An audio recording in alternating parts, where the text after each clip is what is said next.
আপনারা ভিডিওতে যে দৃশ্যগুলো দেখতে পাচ্ছেন এই দৃশ্যগুলোকে যখন আমি সরাসরি চোখ দিয়ে দেখেছি তখন আমার মনে হয়েছিল আমি যেন বাংলাদেশের কাশ্মীরের ভিতরে রয়েছি। আসসালামু আলাইকুম গাইস, কেমন আছেন সবাই? আশা করি সবাই আল্লাহর রহমতে অনেক অনেক বেশি ভালো আছেন। আমিও আলহামদুলিল্লাহ অনেক বেশি ভালো আছি। তো গাইস, আপনারা ভিডিওতে তো দেখতেই পাচ্ছেন কি জায়গাটা সুন্দর না?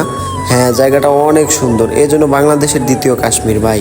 কাশ্মীর আমরা সাধারণত জানি যে ইন্ডিয়াতে অবস্থিত, কিন্তু বাংলাদেশেও যে এরকম কাশ্মীর রয়েছে এটা কয়জনে জানি। তা বাংলাদেশের এই কাশ্মীরটা কোথায়? বাংলাদেশের এই কাশ্মীরটা হচ্ছে শ্রীমঙ্গলে। শ্রীমঙ্গলে আসার পরে আপনি বাংলাদেশের কাশ্মীরের ফিল পাবেন। এখানে আসার পরে আপনার মনে হবে যে আপনি কাশ্মীরের ভিতরে রয়েছেন ভাই। এখানকার পরিবেশ, এখানকার আবহাওয়া, এখানকার পাহাড়গুলো এত সুন্দর, মানে কি বলবো। এখানকার একটা গাছপালাও অনেক সুন্দর, এখানকার একটা লতাপাতাও অনেক সুন্দর।